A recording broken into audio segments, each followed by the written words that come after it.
দাদা, আপনার নাটক বাংলার বিভ্রাট এটা এত সুন্দর হয়েছে, বিভিন্ন রাজ্য থেকে এবং জেলা থেকে এসে হাউসফুল হয়েছে নাটকটা, সেটার সাক্ষী থেকেছে আলোর পত্রিকা নিউজ চ্যানেল। সেটা আপনার নির্দেশনায় হয়েছে, আপনি এটা নাটকটা বোধহয় লিখেছেনও আপনি।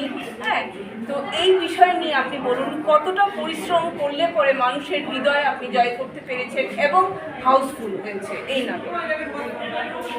দেখুন, আমি মূলত নাটকেরই লোক। দীর্ঘ বছর ধরে আমি নাটক করি, নাটক লিখি, নাটক পরিচালনাও করি। তবে আমি আমার একটু পরিণত হওয়ার সময় থেকেই আমি যেটা দেখেছি যে বাংলার প্রতি, বাংলা ভাষার প্রতি বাঙালিদের একটা অবজ্ঞা, একটা তাচ্ছিল্য ভাব আমি লক্ষ্য করেছি। এই মধ্যবিত্ত এবং উচ্চবিত্ত তো বটেই, তারা ইংরেজিতে কথা বলতে পারলে যেন জাতে উঠে যায়।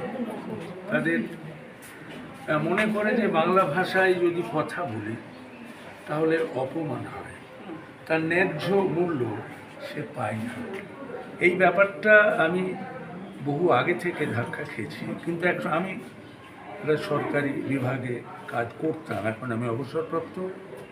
তো আমার মনে হয়েছিল যে বাংলার রাজধানী কলকাতায় অফিস আদালতে কেন বাংলায় কাজ হবে না? কাজ হয় না। বাংলার যে দোকান বাজার, যে ব্যবসা ক্ষেত্র, সেই সব জায়গার হোর্ডিংয়ে কেন বাংলায় হোর্ডিং হবে না?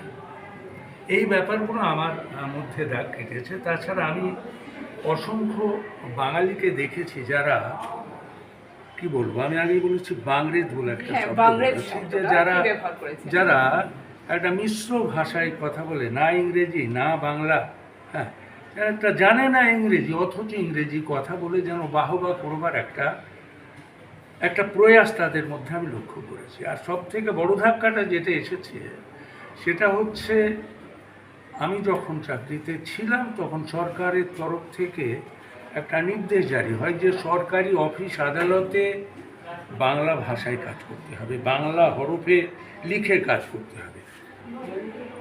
সেটা আমি আনন্দিত হলেও যারা অফিস আদালতে কাজ করছে তারা কিন্তু চমকিত হয় যে আমরা বাংলা ভাষায়, বাঙালি হয়ে বাংলা ভাষায় অফিস আদালতের কাজ করব কি করে।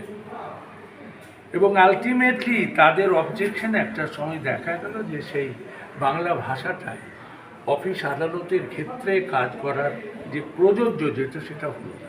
আবার সেই এখন আজ পর্যন্ত এই ইংরেজি ভাষাতেই আমরা অফিস আদালতে কাজ করে চলেছি।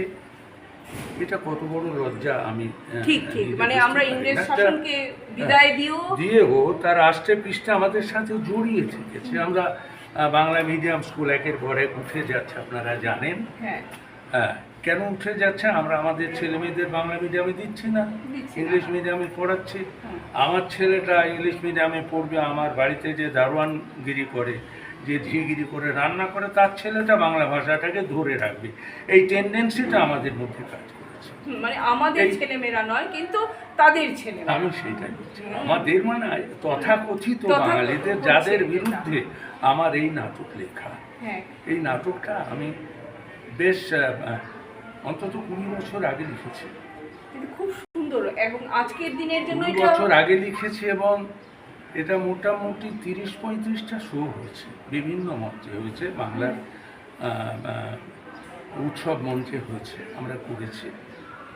এই নাটক প্রতিটি সাড়া ফেলেছে নাটকটা। হ্যাঁ, এবং আমরা নাটক করবো বলে আমাদের কাছে বলে যে আপনারা ওই বাংলা বিভ্রাট নাটকটা আপনারা করুন। হ্যাঁ, এই হিসেবে আমরা এই যে নাটকটা হয়েছে, এতে আমরা জাস্ট আর কি বলে এইগুলো, কি মোবাইলের মধ্যে যে প্রচারটা হয় এর মধ্যে দিয়েই সবাইকে আমন্ত্রণ জানিয়েছিলাম।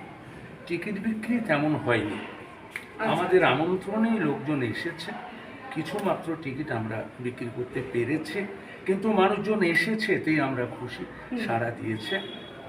আর এই নাটকটা লিখেও আমার মধ্যে একটা তৃপ্তি কাজ করেছে। তবে আমি জানি আমার কোনো ভাষার প্রতি আমার কোনো বিরাগ নেই, অশ্রদ্ধা নেই, কিন্তু আমি বাঙালি হয়ে আমার মাতৃভাষা যেটা, সেটার প্রতি যেন আমি শ্রদ্ধা না হারাই, সেই ভাষাটাকে বাঁচিয়ে রাখার চেষ্টা করি। হুম। আপনি তো এইটুকু ভদ্র সব। ভাষায় বললেন, মানে এটা বাংরেজ আমরা সমাজ তৈরি হয়েছে, সত্যি কথা। এক কথায় বলা যেতে পারে আমাদের বাদুর জাতির মতো অবস্থা। ঠিক বলেছেন। এরকম। ধন্যবাদ দাদা। হ্যাঁ, আপনি নাট্যকার, অভিনেতা, পরিচালক জয়ন্ত রসিককে আলোর বর্তিকা চ্যানেলের পক্ষ থেকে, আলোর বর্তিকা নিউজ চ্যানেলের পক্ষ থেকে অসংখ্য অসংখ্য ধন্যবাদ। আমিও আপনাদের ধন্যবাদ জানাচ্ছি যে আমি এটা বলছি যে আপনাকে তো আমি আমন্ত্রণ জানাইনি, আপনি কেমন করে এলেন, এসে এই যে একটা এই জিনিসটাকে কভার করলেন, প্রচার করছেন, এজন্য ইদানিং নাট্যগোষ্ঠীর পক্ষ থেকেও আমি আপনাদের অফুরন্ত শ্রদ্ধা এবং অভিনন্দন জানাচ্ছি। অনেক ধন্যবাদ, অনেক ধন্যবাদ। ভালো থাকবেন।